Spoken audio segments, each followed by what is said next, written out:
يا أيها الناس اعبدوا ربكم الذي خلقكم والذين من قبلكم لعلكم تتقون الذي جعل لكم الأرض فراشا والسماء بناء وأنزل من السماء ماء فأخرج به من الثمرات رزقا لكم فلا تجعلوا لله أندادا وأنتم تعلمون وإن كنتم في ريب مما نزلنا على عبدنا فأتوا بسورة من مثله وادعوا شهداءكم من دون الله إن كنتم صادقين. يا أيها الناس اے خلق اعبدوا بندگی وکئی ربکم الذی دخپل رب بندگی وکئی الذی دهغ رب بندگی وکئی خلقکم چه پیدو کری تو سے والذین او هغه کسون یې پیدو کړی دي من قبلکم چې مخکې د توسې نوي لعلکم د دې دپاره چې توسې تتقون پرهیزګور شئ تقوادار شئ تقوا اختیار کړئ الذي الله تعالی هغه ذات دی هغه رب دی جعل چې جوړ کړی دو چې جوړ کړی دو لکم الارض د توس د پورم زکا فراشن پارش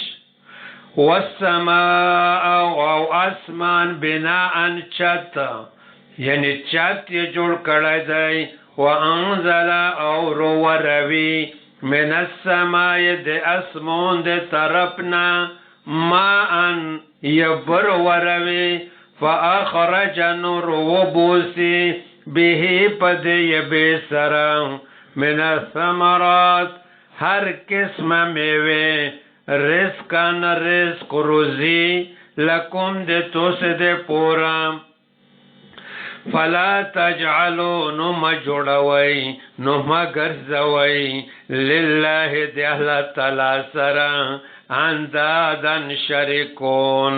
شریکون د الله تعالی سره ما جوړوي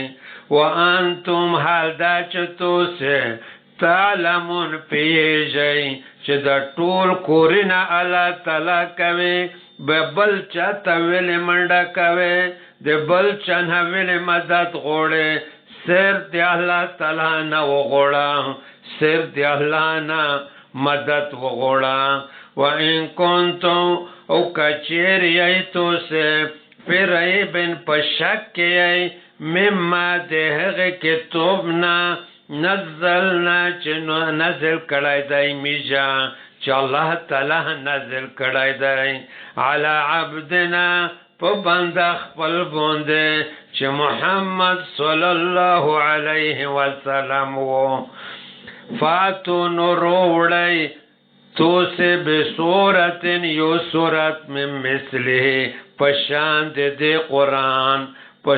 دے قرآن سره یو صورت روڑی نیش روڑلائی ودو اور وغوڑی شہداءکم مدد گرون خپل دے نصرت ولا خپل مدد نور کسون نو غوړی من دون الله سوا دی الله تعالی نا بغیر دی الله تعالی نا نور کسون رو غوړی ان کنتم کچیر یی تو سے صادقین رشتینی کتو سے رشتینی وی رو وی غوړی یو داسې قرآن جوړ کې نشي جوړولای